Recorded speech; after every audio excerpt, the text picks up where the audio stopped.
क्या प्रज्ञा मिश्रा को अपनी बहन दिव्या मिश्रा की हत्या के बारे में सब कुछ पता था? और तो और प्रज्ञा के पति यानी कि भरत यादव को भी दिव्या मिश्रा की हत्या के बारे में सब कुछ मालूम था।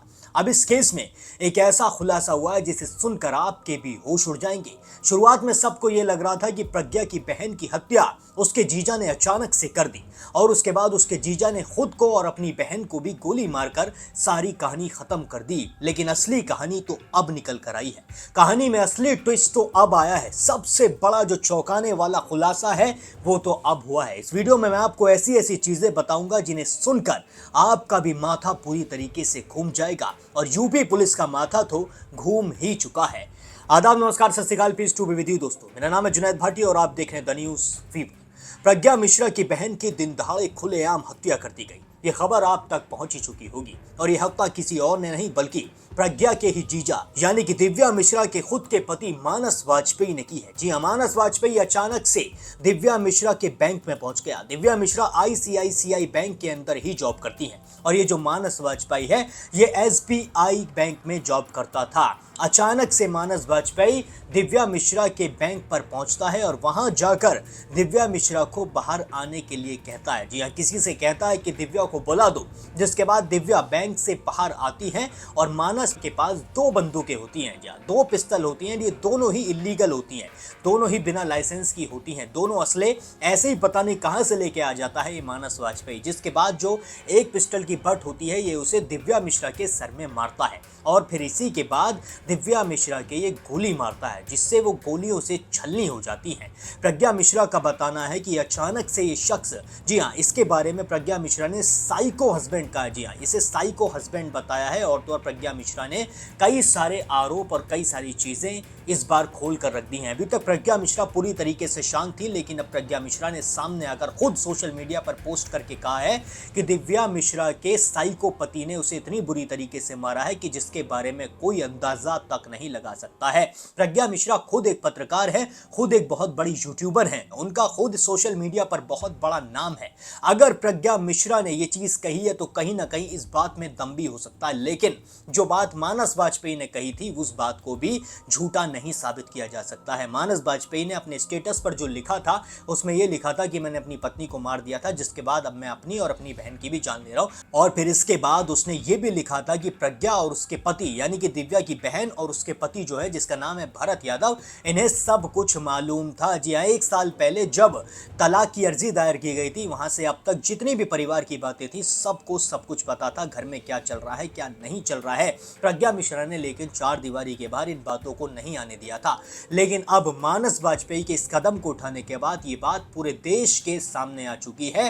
अब ये बड़े बड़े नेशनल मीडिया चैनल्स की हेडलाइन बन चुकी है, न्यूज़पेपर की हेडलाइंस बन चुकी है, लेकिन प्रज्ञा मिश्रा का जो चैनल है उस पे इससे जुड़ी खबर अभी तक किसी भी तरीके से नहीं दिखाई गई है। प्रज्ञा मिश्रा के दो चैनल है, एक का नाम है उल्टा चश्मा यूसी, दूसरे का नाम है प्रज्ञा का पन्ना। दोनों में से एक भी चैनल पर इस मामले से जुड़ी किसी भी तरीके की खबर ना चलाई गई है ना ही दिखाई गई है। जबकि अगर प्रज्ञा मिश्रा इस मामले में पूरी तरीके से सच बोल रही होती या फिर पूरी तरीके से सब कुछ सामने लाना चाहती, सच को सामने लाना चाहती, बिना सोशल मीडिया पे पोस्ट करे या फिर सोशल मीडिया पे पोस्ट भी करके वो अपने चैनल पर इस खबर को ब्रेक करवा सकती थी। उनके चैनल पर लगातार खबरें अपलोड हो रही है, लगातार कंटेंट जा रहा है, लेकिन इस मामले से जुड़ा किसी भी तरीके का कंटेंट अभी तक अपलोड नहीं करा गया है। इसके पीछे भी कोई बहुत बड़ी बात आगे चलकर निकल कर आ सकती है। अब आप सुनिए इस पूरे मामले पर पुलिस का और जिन्होंने इस मंजर को अपनी आंखों से देखा उनका क्या कहना है। नॉर्मल जैसे हमेशा आते थे, वो यहीं पर निवास कर रहे हैं? यहीं पर निवास करते थे हमेशा।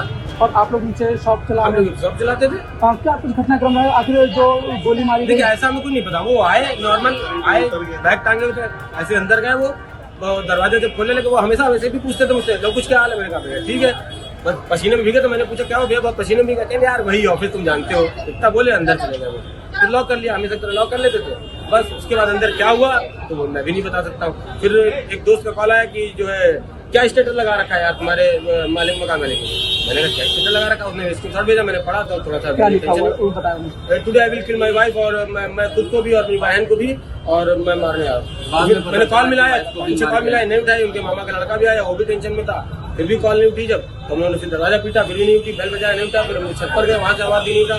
फिर दरवाजों पे लाठी मारी 5-6 लोगों ने। जब दरवाजा टूटा तो हम अंदर गए, वो मेरे ख्याल में गोली खुद को भी गोली मार चुके थे और अपनी बहन को। हम लोग ने जो है घटनास्थल का निरीक्षण करने के बाद सभी एविडेंसेस इकट्ठा कर रहे हैं और क्या कारण थे, क्या चीज़ थी जिसके कारण ये आज पूरी घटना ट्रिगर हुई, उसके बारे में हम लोग छानबीन कर रहे हैं। जो भी चीज़ हमारे प्रकाश में आएंगे उसके आधार पर आगे की कार्रवाई की जाएगी। सर अभी कोई मैसेज भी मिला था जिसमें उसने लिखा हुआ है, क्या वो पेपर से लिखा है या मोबाइल में? देखिए, व्हाट्सएप के जो स्टेटस पे उसने एक मैसेज डाला है। हम लोगों ने सारी चीज़ों को देखते हुए उस पर छानबीन हम कर रहे हैं और आगे की कार्रवाई भी वेपन कौन सा यूज हुआ है, छोटी सी तो जानकारी बीच में, अगर वो कहाँ से उसको प्रोक्योर किया? देखिए, उसने